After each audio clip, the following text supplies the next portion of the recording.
Sakau, vat mano šuniukas, ar ne, jisai žino laiką ir vietą, kur gaus savo žinias. Vat kokių ten tų sauso pašaro įmeti, tokias žinias jisai ir valgo.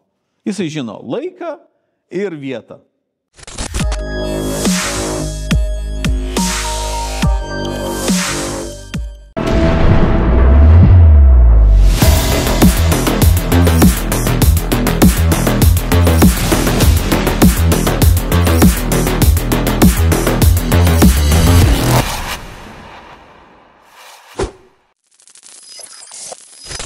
Sveiki vėl atvykę į Triušio urvą. Šiandien pasinersime į gilią diskusiją apie žodžius ir jų galią. Kaip žodis tampa ne tik informacijos nešėjų, bet ir vaizdinių formuojančių mūsų suvokimą. Kuo skiriasi protas nuo išminties ir kodėl labai svarbu tai suprasti. Aptarsime, kaip kalba veikia mūsų mąstymą ir kokią įtaką ji daro pasaulio suvokimui. Kasgi yra propaganda, kuris slypi visur, nuo politinių kampanijų iki kasdien vartojamų prekių reklamų. Kaip atpažinti manipulaciją ir nepasiduoti įtaigai? Kokiais būdais formuojama visuomenės nuomonė? Ir kaip išmokti atsirinkti tiesą nuo iliuzijos? Įsitaisykite patogiai. Laukia prasmingas ir įkvepiantis pokalbis, nes šiandien svečiuose žodžio meistras ir išminties ieškotojas Gintautas Trolys. Sveikas, Gintautai. Malonu, kad atvykai į Triušio urvą. Sveikas. Kiek su tavim bendraujam, tai pažįstu tave kaip žodžio meistrą. Iš kur toks hobis? Kodėl būtent žodžiai, o ne kas kita? Kada tu supranti, kad žmonės gali kalbėti ir pauzėmis, ar ne? Bet daugiausia tai jie kalba žodžiais, ar ne?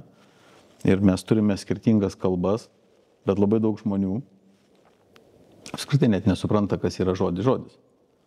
Vat, ką reiškia žodis? Gal gali man pasakyti? Tu man pats tą esi sakęs, žodis tai yra vaizdinys. Taip. Žodis yra vaizdinys. Ir yra žmonės kalba ir turėtų kalbėti vaizdiniais. Bet labai daug žmonių nekalba vaizdiniais.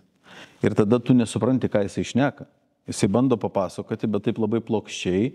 O kada kalbi vaizdiniais, tai dažniausiai vaizdiniais kalba, visada gali, sentencijos yra vaizdingos, pasakos yra vaizdingos. Ar ne? Kiekvienas žodis turi turėti vaizdinį.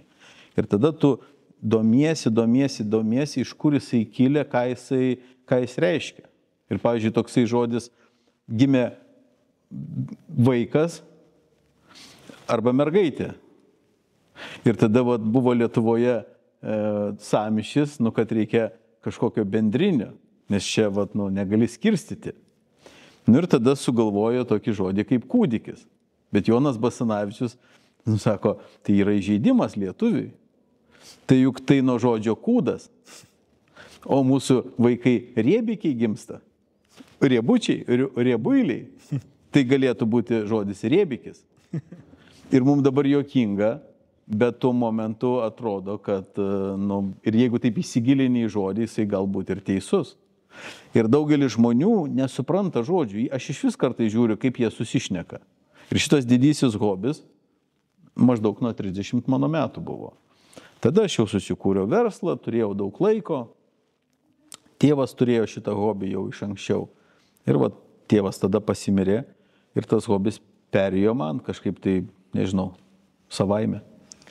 Vėlgi, jeigu žodžiai yra vaizdiniai, galima padaryti tokią didelę grupę vaizdinių ir sudėti juos į didelį paveikslą. Taip. Ir nedaugelis žmonių gali juos taip gražiai sudėti, kad tas paveikslas gražiai atrodytų. Vieni moka gražiai tą paveikslą nupaišyti, o kiti padrikais tokiais žodžiais ir gaunasi tokios kaip skepetos, kaip potėpiai netitinkantis vienas kito. Aš labai mėgstu žodį įžodinti. Būna mintys įžodintos ir tampa vaizdiniu. Tai kada tu įžodini per vaizdinį, tada žmogui greitai supranta. Greit supranta. Bet jeigu tu jam kalbi kažkokiais žodžių kratiniais, tai tada nesupranta. Aš turiu tokį dalyką, kuris vadinasi disleksija. man lengviau pasakyti, negu užrašyti. Aš užrašyti galiu, dabar aš šiandienai diktuoju, mano visus tekstus seniau būdavo prie kompo moteris kaip raštininkės surinkdavo, dabar yra priemonės, kad galima transkribuoti. Ir tai pas mane būdavo toks labiau vaizdinys, man reikėdavo, sako, susitinkam gyvai.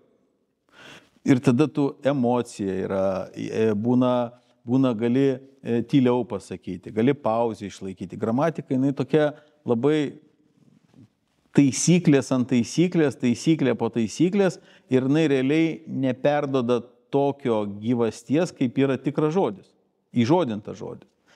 Ir kada tu matei mano sentencijas, ar ne, aš skambinau tokiam Algirdui Gyliui ir tada kiekvieną sentenciją, kada parašai, išgrynini, tu jau pradedi jausti, kad va, ten čia prateka energija, skamba. Aš sakau skamba, bet yra žmonių, kurie sako, va, jaučiu, kad teka jau energija pro tą sakinį. Ir tada skambini Algirdui Gyliui vakare ir per dieną mes per vakarą prisėdam 100 sentencijų, reiškia, prakalbam ir jas gražinam, aš taip vadinu, į skaistyklą. Ir taip metus laiko sutvarkiau visą savo sentencijas, apie 3000 sentencijų, tai dienai buvo, dabar jau yra daugiau. Ir tada tu matai, kad va, pro juos kažkas teka. Ir tai yra va, tada įžodintas ir tai yra vaizdinys. Bet šiais laikais, kai ypač dabar jaunimas ir kompiuterinės tos visi memai, trumpinukai, tai kaip ir visa tai darosi kaip atgyvena. Ar aš suprantu, tai gražiai kalbėti, gražiai žodžiais tapyti paveikslą yra ir išmintis, ir menas. Bet ar jaunimas pagauna šitą dalyką? Tu buvai jaunimas? Buvau. Ir pas tave buvo mažas žodynas? Na, žinoma, ne toks, koks dabar. Visi mes evoliucionuojam. Tai visi pro tai praeina. Mes atrodo, kad vaikai mūsų neturi supračio, bet labai paprastas. Aš parašiau kažkada straipsnį, dabar aš nežinau, rašy idėjas ar neidėjas, ten TV3 mano galima daug pasiskaityti, Gintautas Trolys, Google įvedė TV3 ir ten galima rasti. Beros koks 60 anklė, ten žmonės skaitytojai sako, ten koks 60. Aš neatsimenu, ar aš įdėjau. Žinau, kad parašęs. Kažkur tikrai įdėsiu. Žmogus, kada 3 metų, jisai maždaug žino apie 1000 žodžių. Ir pilnai su mama, su tėčiu susišneka, arba kažką mama, ką pasako, pilnai susišneka. Vaikas, kada yra 5-6 metų prieš mokyklinukas, tai jau yra užduotis, kad jisai žinotų 5-6 tūkstančių žodžių. Mes kalbame tuos žodžius, kuris jis supranta ir burnoj paturi. Būtent gerai, kad jisai burnoj galėtų turėti tuos žodžius ir suprastų, kada tą žodį panaudoti. Mokyklos uždavinys buvo per 11 metų, kada buvo 11 klasių, iš visų pasaulio mokymų, mokslų, kad jisai suprastų ir burnoj buvęs paturėjęs turėtų 27 tūkstančių žodžių. Šiandien dienai apkrauna vaikus ypatingai daug, kad jau tikrai 33 tūkstančių žodžių žinotų. Ir jeigu tu sudalinsi per visus žodžius per kiekvieną dieną, ten reikia, aš neatsimenu, bet vienais skaičiavimais galima sakyti, kad 20 žodžių į dieną reikia maždaug išmokti. Ir tada mokytojos, kiekviena mokytoja už tą savo žodį, tu turi žinoti žodį Newtonas, turi žinoti algebrą, žodis ten trigonometrija. Iš principo tu mokiniesi žodžius, nes nesvarbu, ką tu rašei, ten buvo įžodinta. Bėda tame, kad mokytojai, jie bando, kad to žodžius išzubrintų, iškaltų, o realiai tai turėtų užkrėsti mokslu. Mokytojas turi užkrėsti mokslu. Ir dabar pavyzdys yra tame, kad vaikas laikantis egzaminus, egzaminų mėnesis būna, jisai gal tos visus 27 tūkstančių žodžių ir paturi burnoj, arba galvoj, arba ten buvo ką tik pasiprilėtęs. Bėda tame, kad sekantį mėnesį jis vėl naudoja tik 6 tūkstančių žodžių. Sekantį mėnesį jisai savo gyvenime jau ne vaikiškus žodžius, bet kitus, bet jis naudoja 6000 žodžių. Ir ten pilnai susisuka. Jis supranta savo bendraminčius ir 6000 žodžių jam užtenka. Ir kas pamirštama, o jeigu šiandien dienai mes žinome, kad kiekvienas mintis, tai yra neuronų jungtis, ir jeigu nesuaktyvuoja, negauna elektrinio impulso, tas neuronas miršta. Ir mes tada mokykla pasistengia 27 000 žodžių, kad jis žinotų, bet sekantį mėnesį pradeda, jeigu mes jų nenaudojame gyvenime, jie miršta. Na ir pavyzdys yra toks. Lietuvis, baigęs lietuvių kalbos mokyklą, dirbdamas Anglijoje, iš tos serijos I know London language, bread, breakfast, weekend, salary, suskaičiuok bus 500 žodžių. Nu, maksimum. Aš pats daug metų, kadangi Amerikoje gyvenau ir atvažiavau į svajonių šalį, tikrai nemokėjau tos anglų kalbos labai gerai, nes mokykloje mokiausi vokiečių. Tai atvažiavau, vokiečių pamiršau, pradėjau mokytis anglų. Tai tas lietuvis, jis gal lietuviškai ir žino tos žodžius, ne? Bet jisai maždaug yra vokiečių aviganio lygio. Nes vokiečių aviganis, ar ne, jisai žino maždaug apie 500 žodžių greičiausiai. Beždžionė žino, sako, kalbą skaičiavo, kad apie 3000 žodžių žino. Tai jeigu tu kitoj kalboj žinai apie 3000 žodžių, tai maždaug beždžionio lygis, vietinės beždžionių lygis. Nu, tarsi tos, kuris su gorilos, reiškia, anglų gorila Anglijoje galbūt žino daugiau žodžių negu mūsų statybininkai nuvažiuoja arba fabriko darbuotojai. Tai mano mintis yra tokia, kad kiek tu daug žodžių žinai ir burnoje turi, tiek tu labiau žmogus.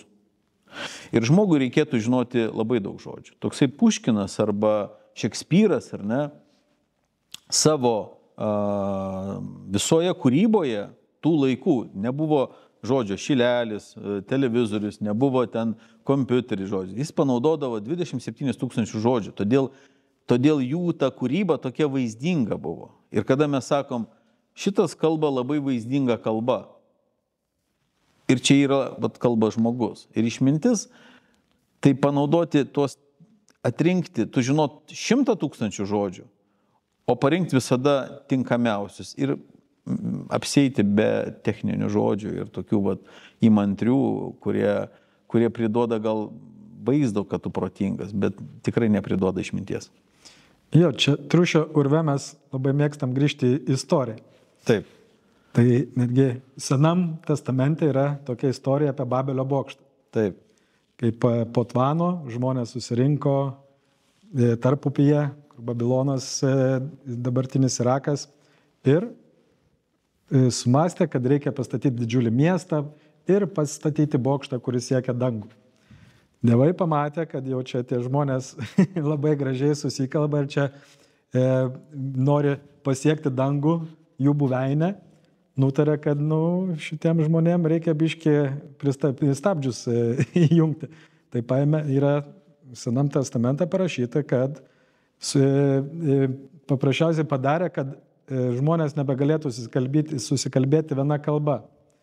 Ir nuo to laiko žmonės nebesusikalba ir jie niekada nepabaigė to Babelio bokšto.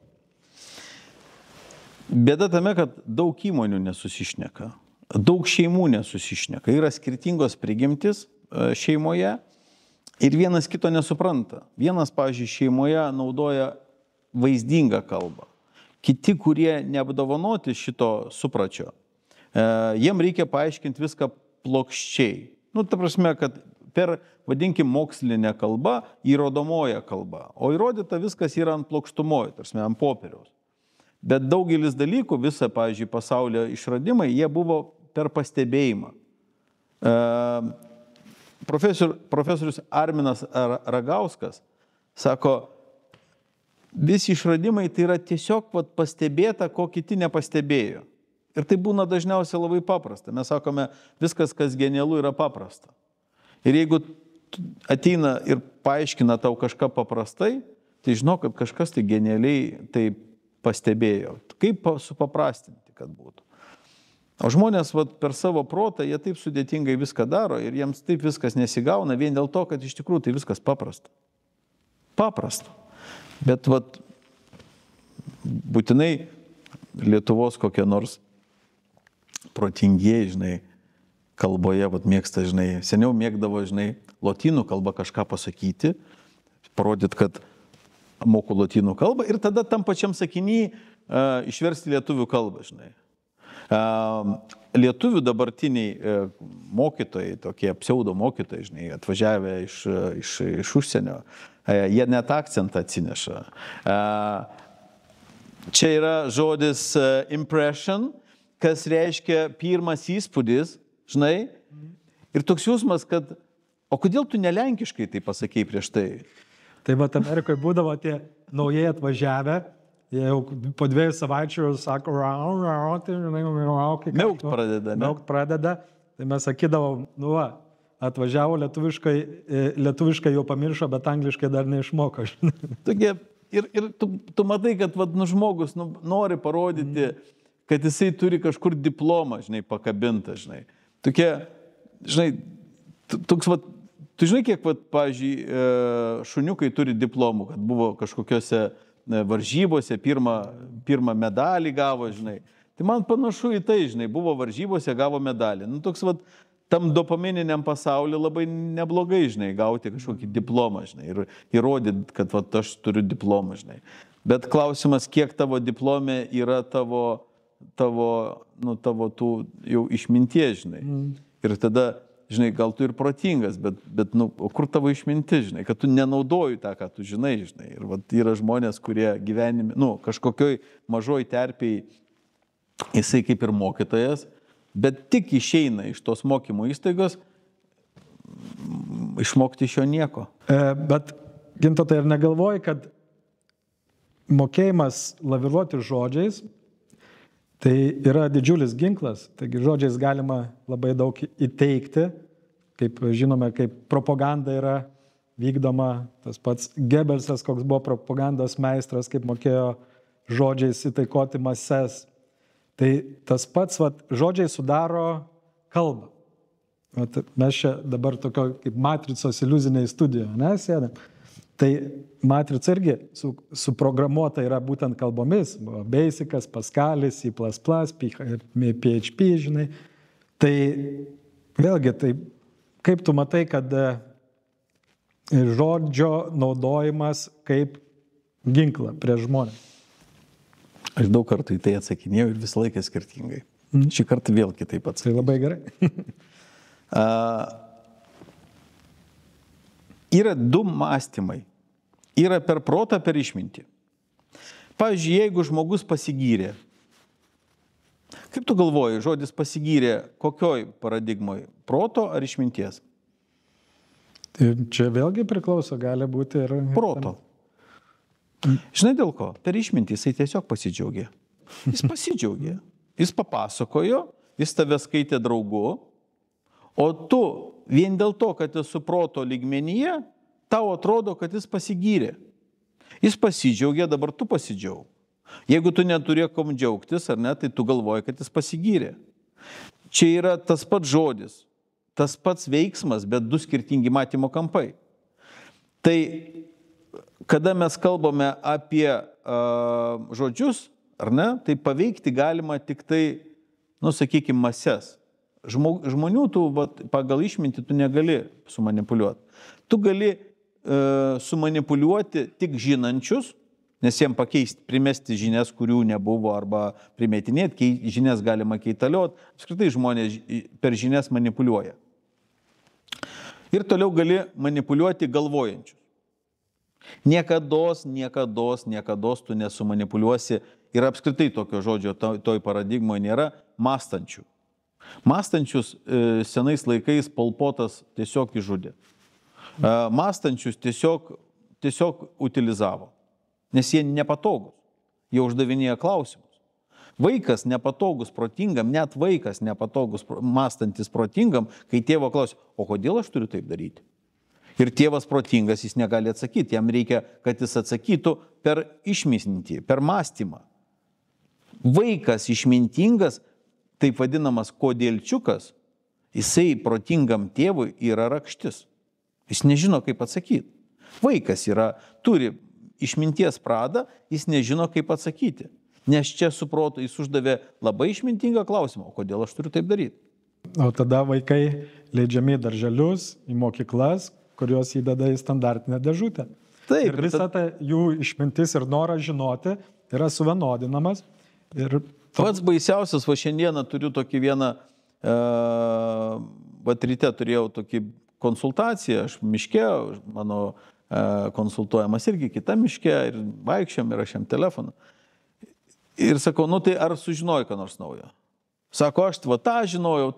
Sakau, pats baisiausias dalykas, kai tu ištari žodį žinojau, arba žinojau.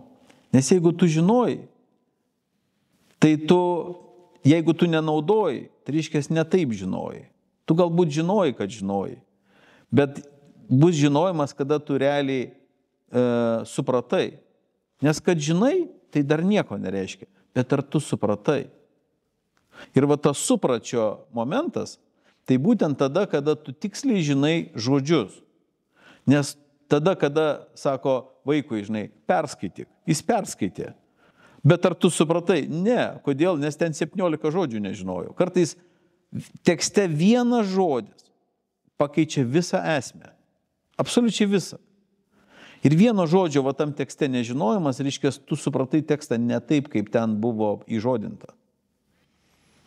Tai žodžio nežinojimas čia geras ir lotynų kalbą paminėjai. Man visą laiką kirbėjo toks klausimas, kodėl taip mažai bedėstoma lotynų kalba, nors ją dar labai naudojas pasauliniai medicinoje, kaip bendrinė teisėje, biologijoje, moksle, filosofijoje, toj pačioj astronomijoje. Ir kažkaip tai panašu, kad išlaikė ją ir bažnyčia, kaip visi žinai, kaip valdymo priemonė tiesiog tokia, kad išlaikyti žinias tik tai nedideliam ratui žmonių. Lotynų kalba taip pat laikoma kaip ir mirusi kalba, o visos tos anglų, vokiečių, prancūzų kalbos atsirado tik tai 17-18 amžiuje. Matai, mirusios kalbos labai gerai, nes ten neatsiranda naujų žodžių. Ten yra užfiksuota tų laikų išmintis, žodynas, ir tai labai gerai visoms mokymo priemonėm, nes ten neatsirandinėja naujas traktatas, naujas mąstymo kampas to žodžio. Jinai mirusi, jinai užfiksuota yra, jinai negyva. Su ja galima susišnekėti medikams, nes jinai jau nėra naujo mąstymo. Yra viskas teisingai žodinti, jinai tikslesnė yra. Kaip, pavyzdžiui, medis, ar ne, jisai jau nukirstas, ar ne, ir jisai jau viskas, jisai išdžiūvęs ir jisai jau nekinta. Todėl jiems su nekintančia kalba lengviau susišnekėti. Todėl visose techninėse kalbose arba ten mąstymo, kad viens kitą labiau suprastų, dažnai būna naudojamos mirusios kalbos, nes jinai nekintanti. Čia tik dėl to. Man lotynų kalba jinai artima, nes aš italų kalbą moku. Aš 5 kalbas apskritai naudoju. 6 moku, bet suprantu, bet dar nekalbu. Jas išmokau gyvai, ne mokykloje. Rusų kalba man buvo išvis svetima mokykloje. Šiandien dienai jie kalbu išvis be akcento ir nebuvęs Rusijoje. Gal per visą savo gyvenimą 30 dienų tenais paskaičiavau, nes vienas prisikabino, tai kiek tu buvai, 30 dienų priskaičiavau, bet čia nuo 11 metų su Baltarusija suskaičiavus, tai ten kelios komandiruotės ir taip toliau. Lenkų, kaimynų kalba. Bet tos mirusios kalbos, jos naudojamos kaip tas nekintantis ir todėl gal net čia sąmokslų teorijos tame nėra, žinai. Tiesiog taip lengviau susišnekėti. Ta pati Pietų Amerika vadinama Lotynų Amerika. Taip. O kas ją užkariavo, tai būtent pagrindę Ispanijos karūna. Žinai, kaip mes, gaila, kad jie neturėjo tų laivų, būtų jie mumis atradę, žinai. O dabar mes juos atradome, žinai. Grubiai, žinai, kaip būna su ta istorija. Kas paskutinis perrašė istoriją, tas ir valdo istoriją, žinai. Nes istorijas čia yra pats įdomiausias dalykas, tai kad ją galima perrašyti. Ir vat vieni perrašinėtai, viens ant kito perrašinėtai, ir kas paskutinis perrašė, turėjo galę, sugebėjo perrašyti, tas ir valdo praeitį. Tai aš išmašiau tokį dalyką, ne veltui paminėjau Latino Ameriką, tai buvo Portugalų ir Ispanijos karūnos laikai, kai jie valdė pasaulį. Taip. Po to, kas atsirado? Po to atsirado East India Companies, tai buvo Olandai. Taip. Bet labai greitai juos perėmė, kaip laimėjo prieš šios karą Britai. Tai būtent anglų kalba pasidarė pasaulinė kalba, nes jie valdė beveik pusę pasaulio per visas kolonijas. Tai šiandienai kinų kalba populiariausia. Matai, kinų visai kitokia kultūra, jinai vis tiek yra daugiau tokia žemyninė valstybė, o Britų imperija kaip tik buvo jūrinė valstybė. Tai tas tai taip, žinai, bet kas nežinia, kas ateityje bus, žinai. Šiandienai valdys tie, kurie žino daugiau žodžių. Visada tu atkreipdėmėsi, kas protingus valdo, žinai? Išmintingi. Išmintingi. Kas žinias naujas pateikė? Išmintingi, žinai. Tai pats išmintingiausias valdo ir protingus, ir tos nužinančius, ar ne? Ir nieko nepakeis. Visą gyvenimą tai buvo. Absoliučiai visą gyvenimą tai buvo. Niekas nesikeičia. Tai kita valdymo forma ir yra. Kai, pavyzdžiui, kokios pas mus žinios, ypač užsienio. Mes neturim jokių korespondentų niekur pasaulyje praktiškai. Tai ten Reuteris, CNN'as, Associated Press padaro paraštukus mums ir nuleidžia per vamzdelius. Ir mes, tai yra, vėlgi, kaip tu sakai, kas valdo žodį. Tai jie žodžiais mums perteikia tai, kas vyksta pasaulyje. Tai pradėkim nuo to, pavyzdžiui, žiūrėk. Vat mes gyvenam žinių paradigmoje. Kiekvieną vakarą visi susėda ten, žinai, senoliai žiūri žinias. Sako, netrukdyk, žinią žiūriu. Per dieną žinių būna, koks 100 000. Daugiau, milijonas, žinių. Įvykių. Ir redaktorius nusprendžia, kurias tau parodyti. Tai ką tau... Tai aš redaktorių visada žiūriu maždaug kaip...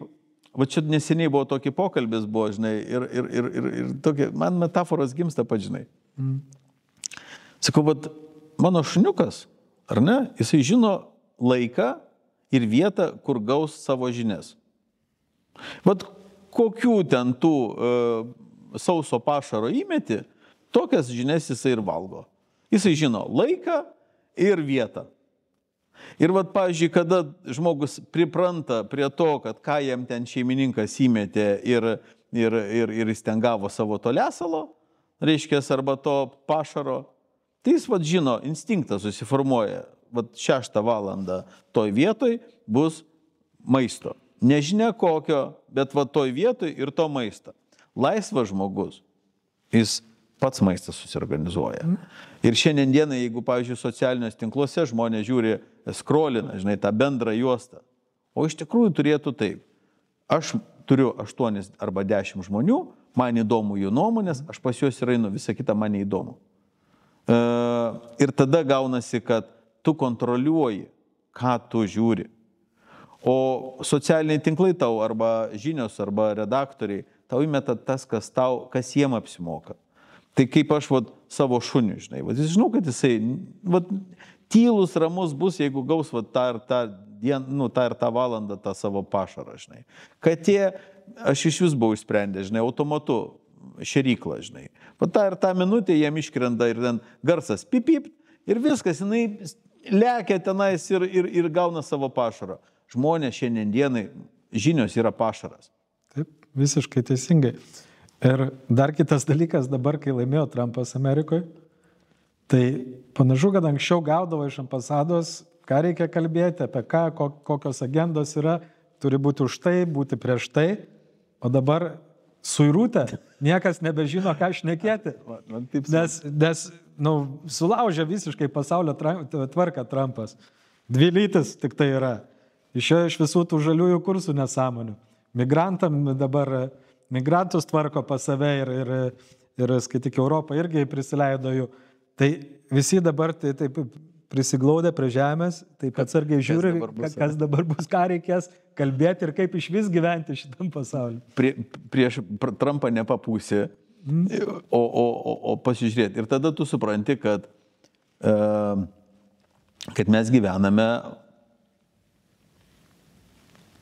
Karabaso paradigmoje. Žinai, kada yra lėlių teatras ir lėlininkų nesimato. Ir žmonės visada man labai apskritai patinka sofos ekspertai, žinai.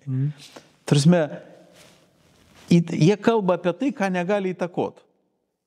Tiesiog negali įtakot. Kalba, diskutuoja, žinai. Sakau, kad tu dabar kalbi apie įvykius, kuriuos tu, reiškės, neįtakoji. Kam tau visą tai? Kam tau visą tai? Einam, pavyzdžiui, ten reikia, pavyzdžiui, nuversti kokį nors funkcionierių. Ten, pavyzdžiui, sakykime, koks nors prastų reikalų ministras, žinai. Reikia nuversti prastų reikalų ministrą. Tai visi tyliai apeiname, žinai, kaip Mahatma Gandhi, žinai, susikimbame, kaip buvo, Baltijos kelias. Ir nuverčiam jį. Dabar visi gyvena savo, net nežinau, net triušių urvuose, žinai, jie kažkokiuose, žinai, 17 aukšte po dešinę, žinai, kurjerių, žinai, 17 aukštas po dešinę. Kurjerių paradigmoje, žinai, kada viskas, iš kambario net nereikia išeiti. Gavo savo pašaro žinių, gavo savo maisto, gavo ten kažko. Ar tai žmogiška? Aš buvau pas draugą, mano draugas augina vištaitės. Tokios, žinai, ne broilerius, bet vištaitės, tos, kuris atiti kiaušinius dėjęs. Ir man kažką primena. Ten jos gauna savo lesalo, ten joms, reiškės, gauna tam tikros šviesos specialios ir jos auga. Ir viskas jom ten gerai. Ginto, tai dažnai savo socialiniuose tinkluose nagrinėjai tokius 2 dalykus. Kas yra išmintis ir kas yra protas. Taip. Paaiškink mūsų žiūrovom, kuo tai skiriasi. Apie išmintį parašiau 150 sentencijų.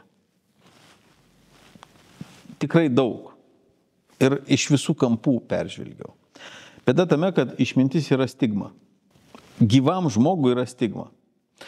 Aš sakau, žiūrėk, koks tu išmintingas. Sako, ne, aš neišmintingas. Ne. Šviesus protas tavo. Oi, ne. Jūs daug, išmintingas žodis šiandien dienai yra stigma, nes šitą žodį gali pasakyti tik mirusiam. Koks išmintingas žmogus buvo, žinai. O gyvam niekados nepasakysi. Tai aš galiu pasakyti vieną iš būdų, kaip atpažinti išmintingą žmogų nuo protingo. Yra labai paprasta. Išmintingas žmogus pačius sudėtingiausius dalykus papasakos labai paprastai. Ir visi aplinkui bus labai protingi, jausis protingi, nes jie suprato. Ir jiems dar net iliuzija atrodys, kad jie taip viską gerai supranta, bet čia vien tik tai dėl to, kad tas žmogus išmintingas ir tau papasakoja labai paprastai. Kaip daro protingi? Jie patį paprasčiausią dalyką papasakoja taip sudėtingai, kad visi aplinkui pasijaučia tokie durniai. Jis kaip taisyklė panaudos anglų kalbą, terminus, dės lotynų kalbą. Bus labai ganėtinai plokščia, labai daug žodžių, sunkių žodžių, tokia sunkio artilerija. Ir po to, kai jisai papasakos, nieks nieko nesuprato, bet vienas suprato, kad jis labai protingas žmogus. Ir taip skiriasi protingas nuo išmintingo. Tai čia ir su logika susiję, logikos irgi dėsniai sako, kad reikia viską taip supaprastinti, kad būtų labai aišku. Matai, su logika dar baisiau. Mano vienas senas pažįstamas Klaipėdoje vienam siuvimo salone siuvėjoms vardan to, kad, reiškės, pagerėtų salone, siuvėjoms ten, kur jo siuva, pastatė televizorių. viršuje pakabinama. Ir logiška, kad darbe siuvėjos pradėjo siūti geriau ir, reiškia, našumas padidėjo. Logiška? Logiška. Bet aišku, kitiems tai nelogiška. Taip negali būti. O problematika buvo tokia, kad moteris, kurios žiūrėdavo tą televizorių, jos anksčiau eidavo iš darbo, vardant to, kad pasižiūrėti savo serialą. Tai tas žmogus pastatė tos serialus, kad galėtų žiūrėti darbe. O moteris serialų nežiūri, jos klauso. Ten 3-4 serijos, tos pačios scenos, tose pačiose vietose, jos klauso. O kada serialus klauso, jos sako, patylėk dabar Don Juanas kalba, žinai. ir vardant to, kad, o vis tiek reikėdavo, kada sunkus darbas, sulinkęs darbas, karts nuo karto reikia galvą pakelti ir kažkur tai pasižiūrėti. Ne? Moteris mažiau ėjo parūkyti, nes serialą tai nepraleisi. Ilgiau pabūdavo darbe. Akis karts nuo karto pakelt reikia. Našumas padidėjo. Jeigu nepasakyčiau šitos loginio sudedamosios, ar ne, logikos nebuvo. Taip, tai ką parodo, kad savininkas šitos veiklos buvo tikrai išmintingas. Išmintingas. Matot, per logiką visi žmonės valdomi. Aš galiu parduoti patį geriausią nekilnojamo turto objektą, tam tikroje vietoje, už labai truputėlį mažesnę kainą negu rinkoje, ar ne? Ir visi sakytų, logiška, čia žiauriai gerai, bet vieno dalyko būsiu nepasakęs. Aš turėsiu žinias, kad ten yra susiformavusi karstinė duobė, va toj vietoj. Ir aš parduosiu bet nes tai žinau. Ir jeigu tą loginę seką įdedi, kad ten yra, tuo įgriustas pastatas, ar ne? Tai visa logika keičiasi. Tai vien dėl to, kad išmintis yra erdvė, o žmonės per loginį mąstymą, tai erdvė sudėta į tam tikrą liniją, ir jeigu linijoje nors vieną išimi, ten tą visą logiką galima taip gražiai sumanipuliuoti. Ir tarp kitko protingi, žinai, kad daugiausia klaidų daro, ir pačias brangiausias tai protingi daro. Tikrai kvailas, tai jisai pasiklaus. Ir dar atsilygins už tai, kad patarimą davė, žinai. Protingas galvoja vieną savo galvą ir galvojimas vieną savo galvą yra visiškai neišmintinga. Tai labai gerai pamatėm šitos visus protingus per pandemijas. Jie galvoja, kad geriausiai viską žino, o pasirodo. Per žinių paradigmą juos ir suvaldė. Taip. Jie nemastė. Nes virusas baisus. Kas gali nuo viruso padėti, vaistukai tai specialūs. Tai Gebelsas, Tarp kitko, žinai, iš ko mokinosi Gebelsas? Pasakyk. Tai aš vedžiau seminarą, atsimeni. Mark Bernays. Teisingai. Mark Bernays. Aš dar apie jį pamiršau vardą, pavardę. Jisai Amerikoje ten pasisuko. Geras labai video iš tikrųjų. Primiršau. Taip. Tai Mark Bernays padarė knygą. Jisai valstybinę propagandą pagamino, perdarė į viešuosius ryšius, o paskiau iš viešųjų ryšių Gebelsas vėl darėsi propagandą. Ir Stalinas, tarp kitko, visi jie tą mokinosi. Visi. Tai yra tas pats, kas reklama. Tu reklamuoji. Oi, ne. Propaganda yra ne reklama. O čia yra jau ne. Čia ne marketingas. Čia viešieji ryšiai, brolyti. Tai apie ką ir noriu pasakyti, kad viskas yra labai susiję. Tai tą pačią, kad ir kokią partiją. Tai visi daro marketingą ir reklamą tai partija, kad jin taptų populiari. Vat kas daro marketingą pralaimės, kas daro viešuosius ryšius laimė. Taip, čia. Čia vėlgi kaip pavadinsi. Ne, čia absoliučiai skirtingi mąstymo kampai. Absoliučiai marketingas, ar ne, tai yra šiandien dienai, tai yra užperkamoji reklama. Laikraščiai, žurnalai, o propaganda visai kas kita, viešieji ryšiai absoliučiai kas kita. Viešieji ryšiai, kaip sako, reikia, kad kokie mokslininkai pasakytų, kad mokslu patvirtinta. Reiškia, mokslu patvirtinta, tada per žinias papasakojo, kainavo kur kas mažiau, bet efektyvumo žymiai didesnė, žinai. Mokslu patvirtinta, kad, reiškia, pandemija buvo ten tokia ir anokia. Viskas, tarsi suveikė. Tu žinai, kiek reklamai reikėtų skirti pinigų, kad visą šitą ištransliuoti. Neveikia. Viešiai ryšiai veikia. Tai vėlgi, bet šitie viešiai ryšiai išmintingų žmonių neveikia. Žinok, labai jeigu gerai, tu žinai, kaip feministės sumanipuliavo Mark Berniais? Užsakymas buvo Lucky Strike. Lucky Strike pagalvojo, kad reikia moteris, kad jos, reiškia, pradėtų rūkyti. Mark Berniais padirbėjo su feministėm. Feministėm nepapasakojo visko iki galo. Reiškia, tiesiog panaudojo tą judėjimą. Moterim sako, žinokit, išeisit į gatves, reiškia, viešai užsirūkysite ir pavadinsim visą šitą akciją Laisvės dūmų. Visus išėjo, parūkė ir Lucky Strike pradėjo pardavinėti moterims cigaretės. Viskas. Viešieji ryšiai tai yra vis tiek tokia kaip visuomenės manipuliavimo priemonė. Reikia tą pripažinti. O kaip kitaip padaryti? Tarsi, pavyzdžiui, kad tai padarytų žmonės su džiaugsmu. Grubiai. Viešuosius ryšius, apskritai public relationships, Mark Berniais labai gražiai pavadino, o iš tikrųjų tai yra tas pats žodis propaganda. Tu mases turi valdyti. Žmonių tu nesuvaldysi. Ten jie masto. Jie mąstantys. Ir mąstantis užduoda klausimus. Žinai, kodėl žurnalistas valdo visą situaciją? Nes tas, kas uždavinėja klausimus, tas ir valdo. Tas pats, public relations, ką minėjai, tai yra tas pats PR-as, kur pas mus labai dažnai naudojamas. Tai čia public relations sutrumpinys PR. Taip, bet daug žmonių nežino, kas tai tas PR-as, žinai. Vėlgi, kai nežinai žodžių. Tai čia ir yra viso to. Tu turi žinoti, kas yra tas, kada būna sužinai, pavyzdžiui, žodį, kad ir tas žodį propaganda. Tai tu tada sužinai Mark Berniais, visą kitą. Tada, kada tu ten viską žinai, kaip yra, tada tu žinai žodį vieną propaganda.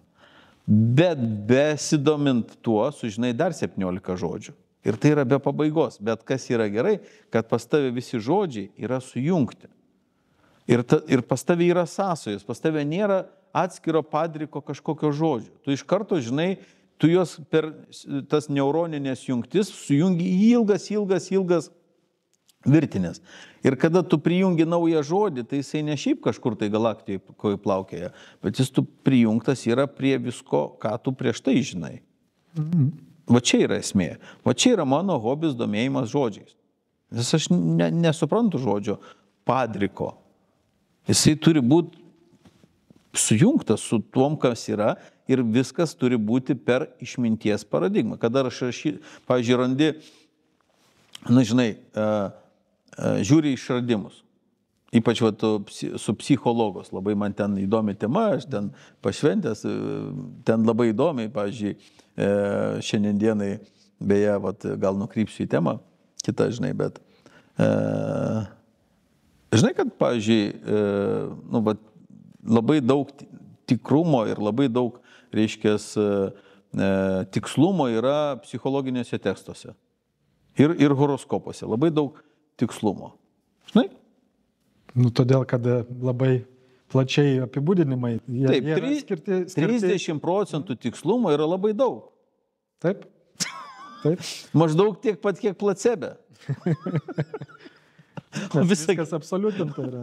30% tikslumo yra, duok Dieve, psichologiniuose tekstuose. Kada su vienu žmogum diskutavau, toks su labai daug mokslinių, laurų, toks praktiškai laurynas. Mano mėgstam. Aš labai mėgstu, gerbiu tą žmogų, žinai. Ir žinai, mes diskutuojam ir sakau, žinai, tai jeigu padaryt psichologinį testą, realiai, tikrai gerą, žinai, o man buvo labai knietėjo tai padaryti, surasti psichologinį testą, kad žmogus galėtų jį atlikinėti vienam kambarį, o aš galėčiau atlikinėti pagal prigimtinės savybės jį nuskaičius kitam kambarį. Ir kad mes sulyginam, ten bus paklaida 10%. Viskas tvarkoj. Kada aš sukuriu tam tikrą savo, tai ten yra atitikmuo. Tarsi, ten žingsnis į kairę, žingsnis į dešinę, viskas užfiksuota. Bet kada tu paimi psichologinį testą, ten ar disk metodas, ar ten, nesvarbu kurį, ten jie tokie išplaukia, kad ten 30%, duok Dieve, tikslumas yra. Ir kame fokusas? moteris vienokia yra per PMS, kitokia, reiškia, darbe, vakare su vyru dar kitokia. Kada jinai yra, reiškia, ta pati moteris, kada jinai buvo mergaitė ir darė tos testus, kada vaikas buvo, jinai dar kitokia buvo. Kada jinai bus močiutė, jinai dar kitokia. Kada jinai gyvena tarp savo, reiškia, vienkiemį, yra dar kitokia. Kada jinai gyvena darbe, jinai dar kitokia. Kada jinai emigravo į Angliją, jinai dar kitokia. Kada po Anglijos emigravo į Ameriką, dar kitokia. Kada grįžo į Norvegiją. Žinai, brolytė, aplinka kalta. Ir kada nesuvedu dviejų skirtingų dalykų, kad, reiškia, vaikeli, su kuo susidėsi, tuo ir patapsi. Ir paskui žiūri tą psichologinį testą, sakau, o tu įtraukiai, kad su kuo vaikeli susidėsi, tuo ir patapsi, žinai. Tai mes turim apklausti visą to žmogaus aplinką. Tada mes galim tą žmogų identifikuoti. Bet jeigu jisai darė testą vieną kartą, tai jame ten, žinai, 30% teisybės visada yra. Tai kas yra 30%? Tai yra 3 atsakymą, taip, ne ir galimai. Tai ten visada apsidrausta, žinai, procentaliai. Mano, pavyzdžiui, vaikai, kaip čia iš tokio anekdoto traukiu ir visada sakau, žinai. Sakau, mano vaikai abudu 100% atspėja rytdienos orą. Vienas sako lis, kitas nelis. Sumoje jie 100% teisūs. Taip. Ir tai yra 50% tikslumas, o ten 30%. Grįžtant prie matricos tematikos, ne? Tai ten irgi labai dažnai yra kalbama apie pasirinkimą. Pasirinkimas taip arba ne. Tai ta pati piliulė, raudona arba mėlyna. Tu gali pasirinkti kažką naujo sužinoti ir pasinerti į triušio urvą, arba gali pasimti mėlyną ir nekreipdėmėsio ir gyventi tą tokį pristaikėlio gyvenimą. Man labai patinka iliuzionistai. Jie irgi duoda pasirinkti. Tik tai ten niekad nepataikai. Bet kai tu žinai tą fokusą, visada supranti, kad čia buvo fokusas, žinai. Ir tada, aš žinojau tenais, žinai, dabar jau žinau, kaip ten yra. Bet kitas fokusnikas parodo tą patį fokusą, bet jau dar kitaip ir vėl jis nežino. Taip kad čia fokusai yra. Čia kaip ant priešų žaidimą. Taip. Na, fainai, kad visą laiką ten viršuje tie manipuliatoriai yra tie antprištininkai, kurie visą laiką apgaulę naudojasi. Bet jeigu ne jie, tai žinau, karų būtų žymiai daugiau. Taip. Ir ačiū Dievui, kad ten yra kažkas tai išmintingo, kuris gražiai manipuliuoja. Nes jeigu ne tos manipulacijos, karų būtų daugiau. Ir kitas dalykas, jeigu per daug gerai žmonės gyventų, jie išsigimtų. O tai tu visą tą 25 skaitėjai, ne? Taip, apie žiurkių koloniją. Taip, pelių. Pelių jau. Bet ten tas pats, reiškia, yra tam tikros šeimos arba tam tikroje aplinkoje, kurioje prasideda, reiškia, perteklius ir tenais prasideda gimti tokie, kurie turi nepratęsti giminės. Ir tai giminiai yra uždėtas veto. Tam tikroj, sakykime, situacijoje. Ne? Ir tada pradeda gimti tam tikros mąstymo žmonės, kad ta giminė kaip ir neprasitęstų. Kaip pavyzdys yra medičiai. Gamta savo saugiklius turi. Tai valdėgi visą Europą, visi buvo ir popiežiai. Aš galvau, kad čia kalbėsiu apie medičius. Norėjau ištarti tą žodį, žinai. Bet tu supranti, ką aš pasakiau. Mano toks netitarimas, kad medicina irgi nuo medičių kilusi. Tikėtina. Ne, tai, žinai, kaip žodžiai toks, kaip čia pasakyti, jeigu reikia visada prisiminti, kuris čia dabar tas žodis, žinai.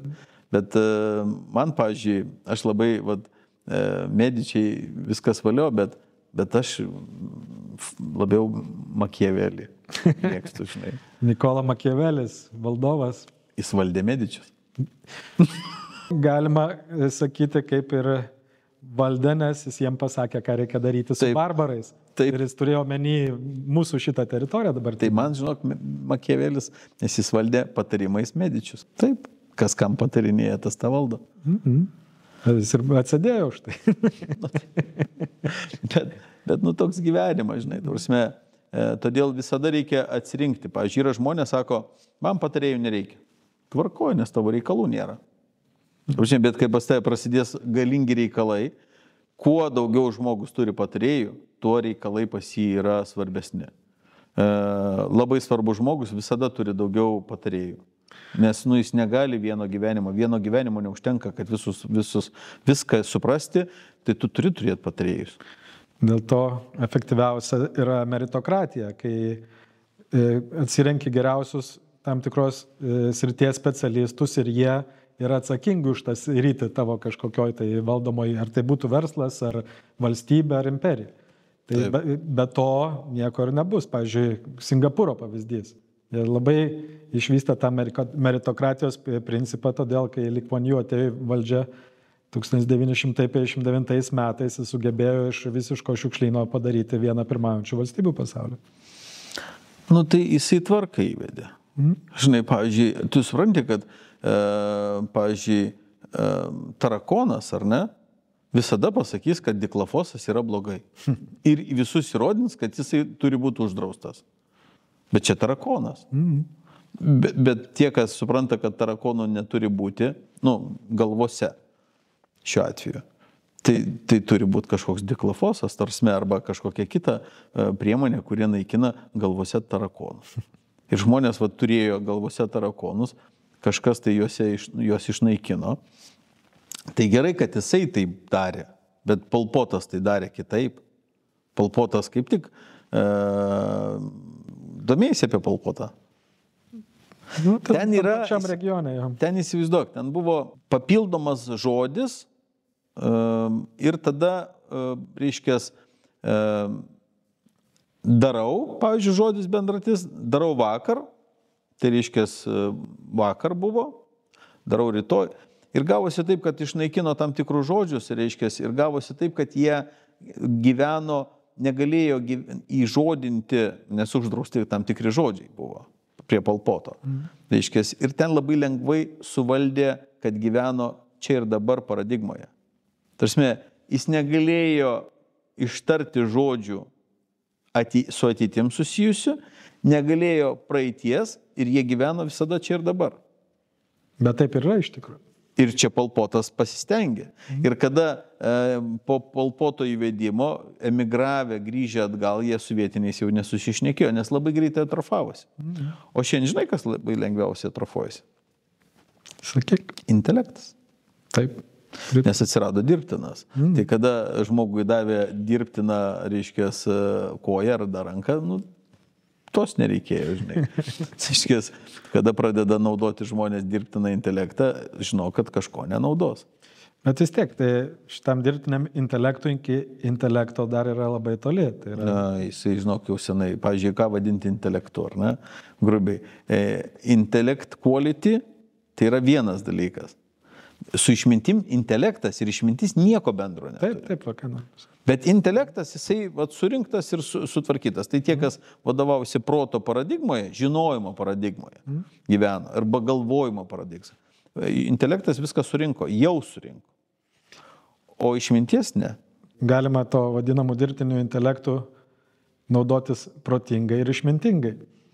Tai išmintinga reikia jį naudoti kaip mokytoją.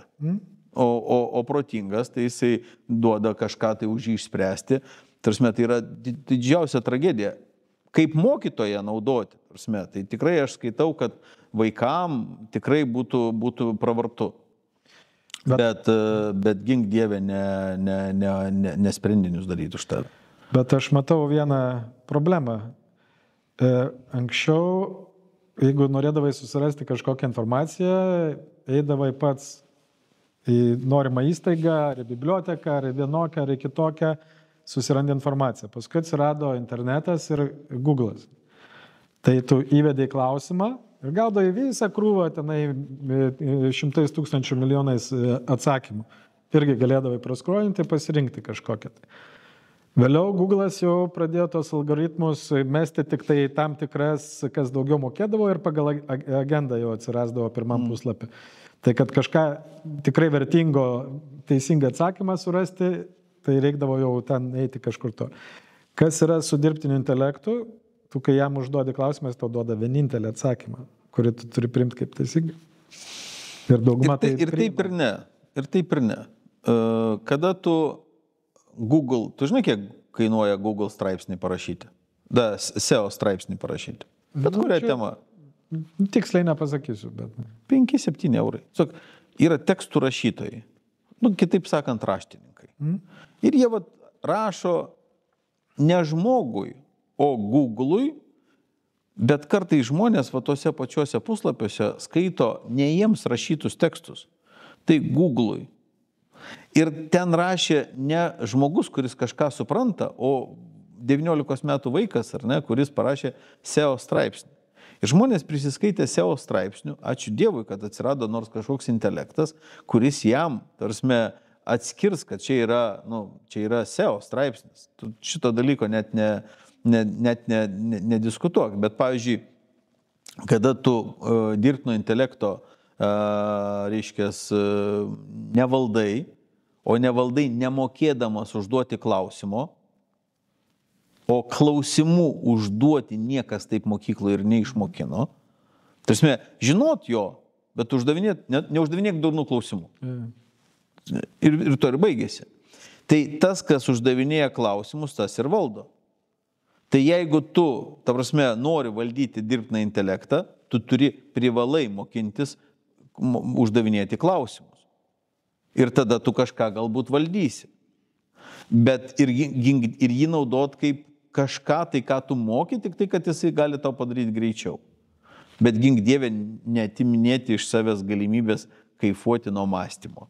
Mąstyti jam nereikia duoti, nes jeigu jisai dar perims mąstymą, tai tada kas tu toks? Kaip ir sakiau, reikia jo naudotis kaip įrankiu ir labai išmintingai. Mokintis. Pavyzdžiui, vaikams, ar ne, tikrai mokintis, pavyzdžiui, kalbą su juo, tikrai jis tame dalyką tikrai gali atlikti. Ir aš net nebejoju, kad Maskas padirbės šito klausimu, žinai, kad visus funkcionierius, žodžiu, funkcija, reiškės, tai juos ir pakeis, nes ten jis nieko nedaro, jis nemąsto, jis funkcijas atlieka. Tai funkciją gali atlikti dirbtinas intelektas. Ir iš vienos pusės tai juk šitiek išlaisvins žmonių. Išlaisvins, galės nebūti toj katorgoj, žinai. Tuo pačiu ir iš darbo. Pirmoji Matricos serija, kai Morpheus sėdi su Neo ir pasakoja, kas atsitiko pasauliu. Ir sako, kad 21 amžiuje pačioje pradžioje žmonės išrado dirbtinį intelektą, kuris paskui pamatė, kad žmonės yra šios planetos parazitai ir praktiškai jos pavertė savo batareikom ir perėmė valdžią. Tai jis sukūrė diklofosą. Taip. Nes mato, kad čia tarakonai. Bet jų galima atskirti. Bet visada tai buvo. Tai visada, tai čia ne pirmasi civilizacija, pasiekė tam tikrą lygį. Mano mėgstamiausia trijulė. Makiavelį. Taip iš mūsų. Tokie. Italai tokie visi, žinai. Makiavelį, Fibonacci ir Paretas. O kur Da Vinčis? Man šitų trijų. Fibonaccis, matai, Da Vinčis, Leonardas Da Vinčis, irgi pagal, sakykime, Fibonacci, į auksinę proporciją. Tai čia, jie ten kaimynai gal buvo. Turbūt. Ten apskritai visi iš to rajono. Vinči miestelis ant kalno, Toskanoje, ir Leonardas iš Vinčių miestelio buvo Da Vinci, ten DiCaprio, visi iš kažkur, tai žinai. Tai, pavyzdžiui, Vingių Jonas, tai Jonas iš Vingių, žinai. O ten, Da Vinčis buvo Vinči miestelė. Tarp kitko, toks, ganėtinai ilgas kelias užkilti, žinai. Aš visą Toskaną, aš buvo Italijoje 160 kartų nustojau skaičiuoti. Realiai, maždaug 60 kartų buvau suskaičiavęs, tai vidutiniškai išvedžiau į metus būdavo ten kokie 8 kartai, 20 metų, 160, bet realiai daugiau. Ačiū tau už pirmą apsilankymą Triušio urve. manau, kartosim, jeigu patiko, tai pabaigai patark žiūrovams, kaip semtis išminties. Semtis. Labai paprasta. Tu turi identifikuoti, kad tas žmogus yra išmintingas. Visada susiraskite pagal tą braižą, kurį sakiau, išmintingą žmogų ir būkit šalia jo. Išmintis nepersiduoda per knygas. Yra tos skaitomos išmintingos knygos, tai 2000 metų ją bando ištirti ir niekaip neišeina, nes raštas neperduoda išminties. Tai yra iškalt žinias galima, bet išminties tu turi iš kažko gyvo pasimti. Ir vėlgi iš vieno tokios minties, mano ten tekstą vieną parašiau, kas Gintautas Trolys Facebook'e rasit, ten vienam yra. Kaip taisyklė, išmintis yra be didelių laurų, be pavadinimų.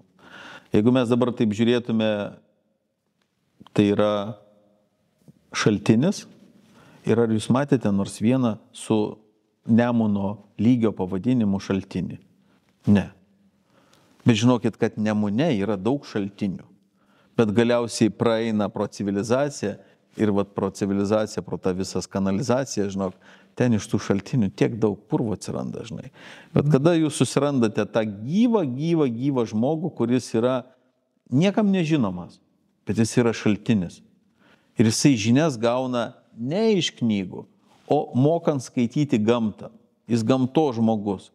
Va čia jūs galite iš jo pasimokinti išminties ir pasisemti būtent iš jo. Ir tai yra gyvas procesas. Tai nieko nesusiję nei su kažkokia mokymo sriti, kaip taisyklė. Nei vienos, nėra tokios vietos oficialios pasaulyje, kuri būtų ten ar filosofijoje, išminties yra labai nedaug. Psichologijoje iš visoje tenais yra išmintingų žmonių, bet jie ne iš to mokslo pasisėmė. Kaip ir filosofijoje. Filosofos. Tai mylintis išmintį. Taip. Bet kiek tarp Pink Floyd fanų mokančių groti? Ir mokėtų sugroti tą patį jo kūrinį kitaip, padaryti coverį, pergroti, ar ne? Nereikia. Tai mylintis išmintį, kitaip sakant, filosofos, jie nėra išmintingi, jie tiesiog fan klubas yra išminties. Ir tiek. Ir šitie šiuolaikiniai filosofai, jie nėra tikri filosofai, jie atkartoja, ką kažkas kažkada parašė vietoj punktas po punkto, punktas po punkto. Jo. Tai jie tikrai neišmintingi, jie yra protingi. Ir taip skiriasi, jūs matėt, lygiai tas pats, kur aš sakiau, reiškia, ar protingas ir išmintingas, tai kuo skiriasi išmintingas nuo filosofo? Išmintingas, paprastai žodžiais papasakos labai sudėtingus dalykus. Filosofas labai paprastus dalykus papasakos labai sudėtingai. Tas pats principas. Būkime išmintingi. Būkime išmintingi. Ačiū, Gintautai, kad atvykai. Šiandien Triušio urve lankėsi Gintautas Trolys. Ačiū, kad žiūrėjote ir praleidote laiką kartu su mumis. Laukiame jūsų komentarų. Ir gerų, ir blogų. Jie padeda mums tobulėti. Prenumeruokite kanalą, spauskite patinka, pasidalinkite su draugais bei artimaisiais. Sekite Baltą triušį 77 ir YouTube platformose, kuriuose pirmieji išvysite naujausius epizodus bei trumpus video. Iki kito pasimatymo Triušio urve.